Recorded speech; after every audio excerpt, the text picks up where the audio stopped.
ನಂಬಿಕೆ ಎಂಬ ದೊಡ್ಡ ಶಕ್ತಿ.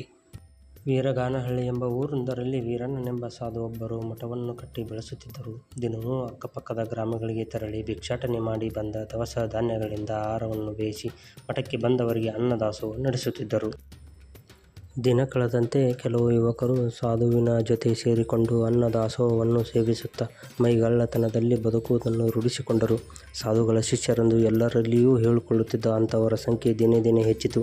ಸಾಧುವಿಗೂ ವಯಸ್ಸಾಗಿ ಭಿಕ್ಷಾಟನೆ ಮಾಡಲು ಶಕ್ತಿ ಇಲ್ಲದಂತಾದಾಗ ಅವರು ತಮ್ಮ ಶಿಷ್ಯರನ್ನೇ ಭಿಕ್ಷಾಟನೆಗೆ ನಿಯೋಜಿಸಿದರು.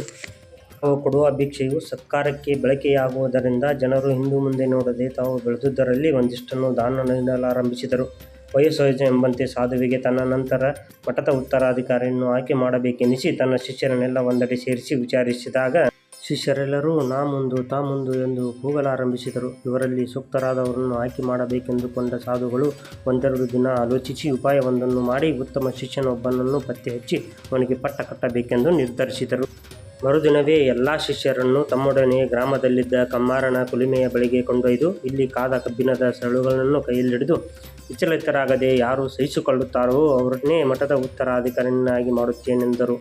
ಇದನ್ನು ಕೇಳಿದ ಶಿಷ್ಯರ ಎದೆಯಲ್ಲಿ ನಡುಕ ಪ್ರಾರಂಭವಾಯಿತು. ಸಾಧುಗಳು ಮುಂದುವರಿಸಿ, ಮೊದಲಿಗೆ ನಾನೇ ಸರಳನ್ನು ಹಿಡಿದುಕೊಳ್ಳುವೆ, ನಂತರ ನೀವು ಒಬ್ಬೊಬ್ಬರಾಗಿ ಹಿಡಿಯಿರಿ ಎಂದು ತಾವು ಮೊದಲನೆಯವರಾಗಿ ಕಮ್ಮಾರನ ಕುಲುಮೆಯಲ್ಲಿದ್ದ ಕಬ್ಬಿಣದ ಸರಳನ್ನು ಕೈಯಲ್ಲಿ ಹಿಡಿದು ದೇವರ ಜಪ ಮಾಡಿದರು. ಇದನ್ನು ಕಂಡ ಶಿಷ್ಯರು ಬೆವೆತು ಹೋದರು. ಆಗ ಗುರುಗಳು ಬನ್ನಿ ಒಬ್ಬೊಬ್ಬರಾಗಿ ಸರಳನ್ನು ಹಿಡಿಯಿರಿ ಎಂದಾಗ ಎಲ್ಲರೂ ಜೀವ ಉಳಿದರೆ ಸಾಕೆಂದು ತಿಳಿದು ಭಯದಿಂದ ಓಡಿ ಹೋದರು. ಆದರೆ ಒಬ್ಬನೇ ಒಬ್ಬ ಶಿಷ್ಯ ಮಾತ್ರ ಅಲ್ಲಿಯೇ ನಿಂತಿದ್ದು ಅವನು ಮುಂದೆ ಬಂದು ಸರಳನ್ನು ಕೈಯಲ್ಲಿ ಹಿಡಿದು ಮಂತ್ರ ಪಠಿಸಿದನು. ಅವನ ಕೈ ಸುಟಲಿಲ್ಲ. ಕಾರಣ ಅದು ಕಾದ ಕಬ್ಬಿಣವಾಗಿರಲಿಲ್ಲ. ಕಮ್ಮಾರನೊಡನೆ ಸಾಧುವು ಸೇರಿಕೊಂಡು ಉತ್ತಮ ಶಿಷ್ಯನನ್ನು ಆಯ್ಕೆ ಮಾಡಲು ಹೀಗೆ ನಾಟಕವಾಡಿದ್ದರು.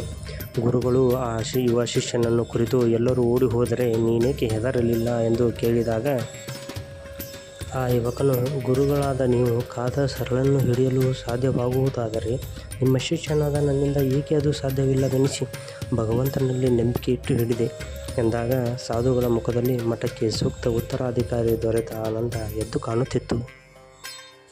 ಇದರಿಂದ ತಿಳಿಯುವುದೇನೆಂದರೆ ನಂಬಿಕೆ ಬಹಳ ಮುಖ್ಯ. ಕಠಿಣ ಸಂದರ್ಭದಲ್ಲೂ ಅದುವೇ ನಮ್ಮನ್ನು ಕಾಪಾಡುತ್ತದೆ.